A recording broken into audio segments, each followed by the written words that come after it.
So you're Blues captain Ryan O'Reilly, and you want a haircut that's as custom as your stick curve. At Great Clips, we save your haircut details in clip notes, so you get your signature look every time. We got you, and you got this. Great Clips, official hair salon of the NHL.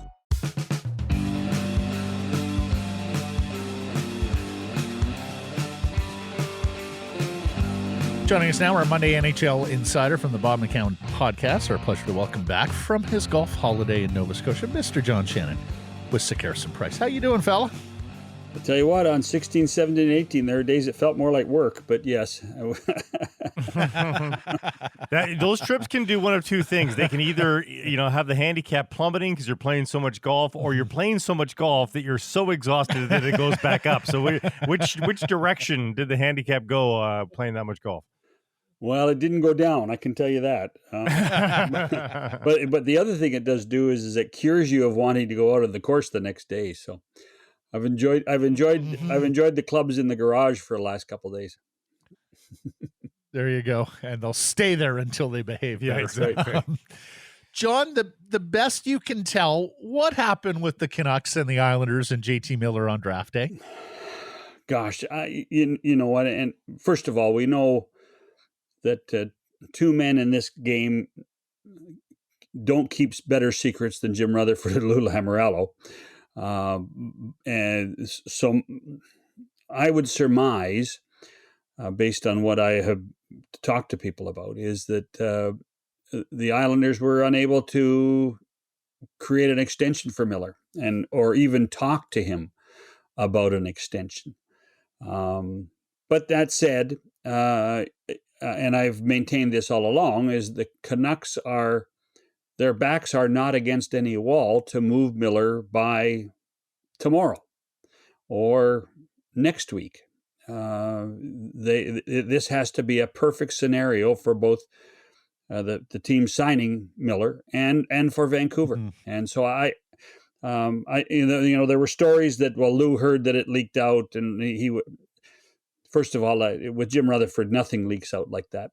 And secondly, I don't believe that when you have two men with such experience that that would change any of the trade if it truly was close to fruition. So my gut tells me that it's all about ability to talk to Miller about a contract extension. It would appear useful if you're acquiring team to be able to talk extension with him. I'm sure the Canucks know that. Are they just playing this by the letter of the law? Like not till the new league year? Is it procedural? No, in any way, shape, or form? No, I don't think so. And perhaps it was. You know what? It would be incorrect to guess. I don't think that there's a complete desperation that they have to get rid of this guy and they're going to take 80 cents on the dollar, 70 cents on the dollar. I just think that it has to be a perfect scenario for Alvin and Rutherford. So I suspect that that's a big part of why we're still talking about this today. And I guess I understand that, John, but they don't know what the best offer is going to be if the other person can't speak about the contract. To me, you need to have all the cards on the table for the acquiring player. And it feels like the Canucks are holding themselves back from learning that, because if I'm an acquiring team, I need to know what I'm getting myself into with the player before I show you my best offer. But doesn't that then change the price based on how much service you have with the player? And perhaps that was a part of it, is so that if you could talk to him, you got this, and if you couldn't talk to him, you got that. So you never listen. When you paying for access is what you're talking about. So, that's what you do. I mean, the Detroit Red Wings paid with a draft pick for access to Ville Husso. That's what they paid for, that access in order to sign him before he goes to free market.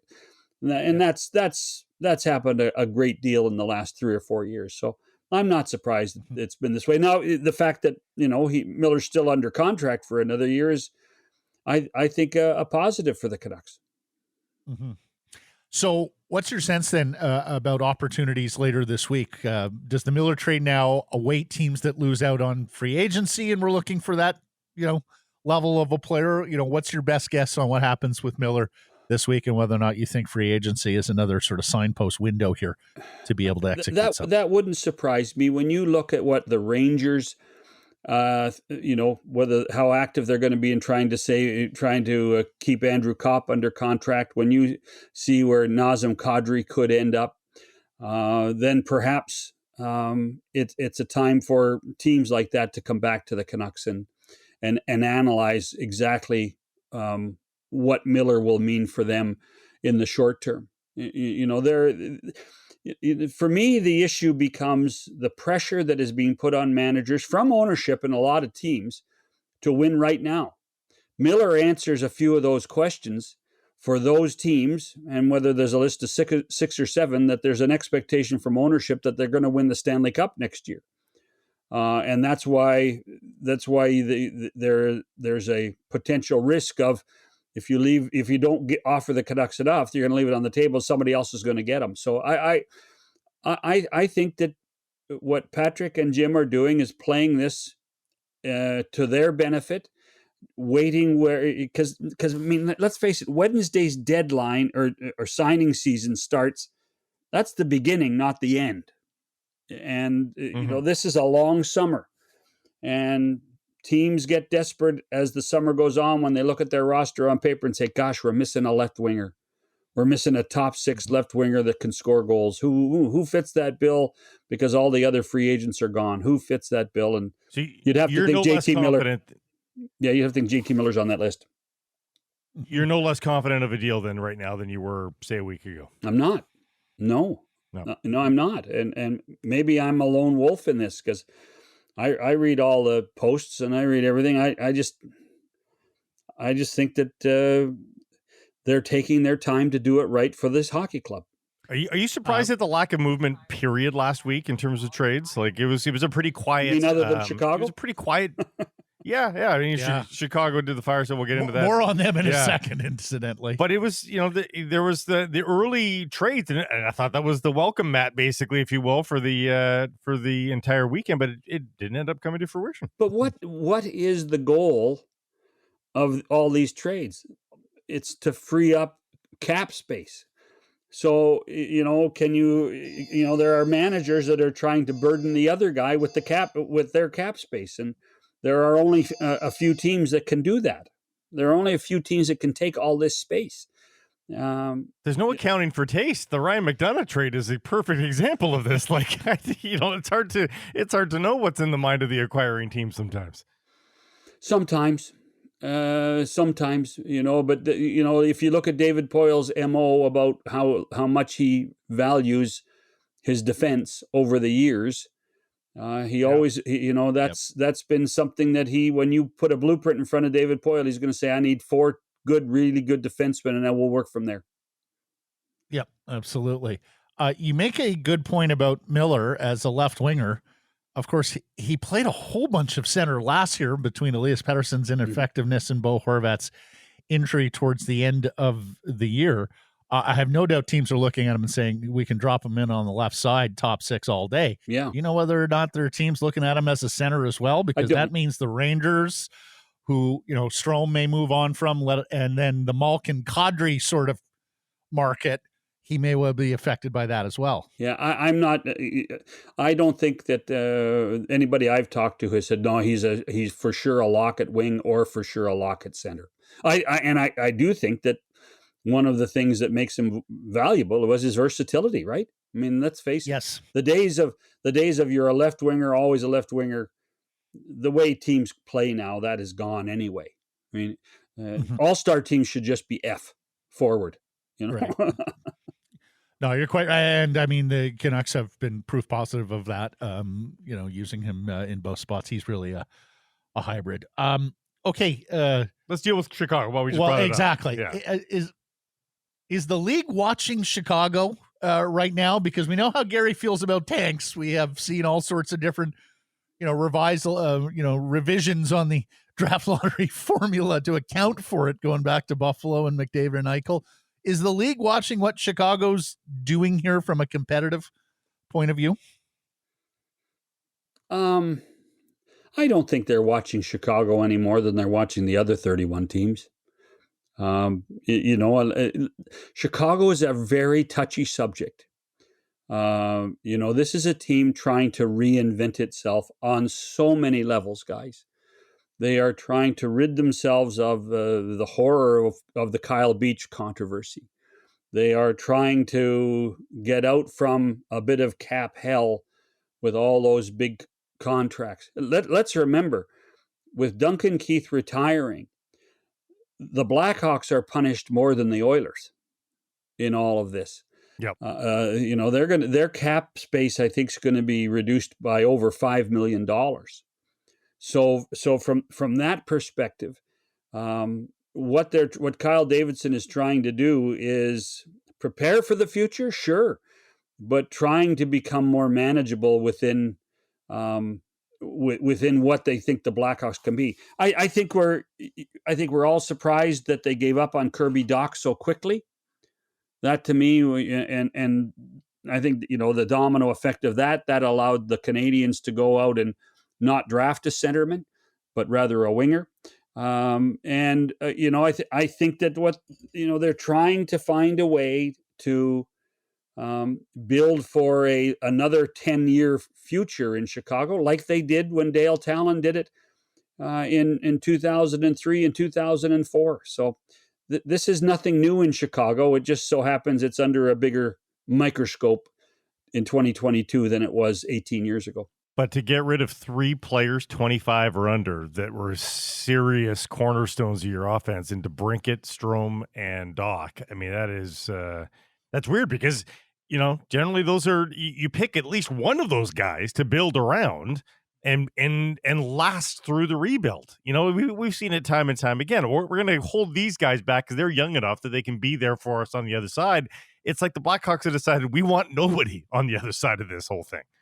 You're not wrong, Blake, but I don't put Dylan Strome in the same sentence as Alex DeBrincat. They may have, I hear it. I mean, or Dach for that matter. Yes. Well, the Kirby Dach one surprised me just because of the short time period and the fact that it was this organization that drafted him. But let's be honest, Dylan Strome has been one of the greatest disappointments in the last decade of any draft. So from that perspective, moving on from him just might be smart business. The DeBrincat one is the fear of how much money they would have had to extend him with, particularly with all the things we talked about with the Keith contract and the flat cap for the next couple of years. As I said, nothing. Actually, the only thing that surprised me in Chicago was they went out and got Peter Mrazek as their goalie. So that's the one. That was the one. Everything else they're doing, and they're putting this guy in goal and paying him over $3 million. That was news to me. What do you think Brad Treliving think? Proof positive that they're tanking Mrazek and goal. How much panic do you think is in Calgary right now for Brad Treliving? Because such a promising season, a great season for the team, and better than I think we thought they could get to, and yet it could all come crashing down here because everybody is panicking that the minute Gaudreau leaves, it means the stopwatch has started on Matthew Tkachuk's departure as well. Treliving has to be guarding against that sort of thing. I think Brad knows exactly what he's up against.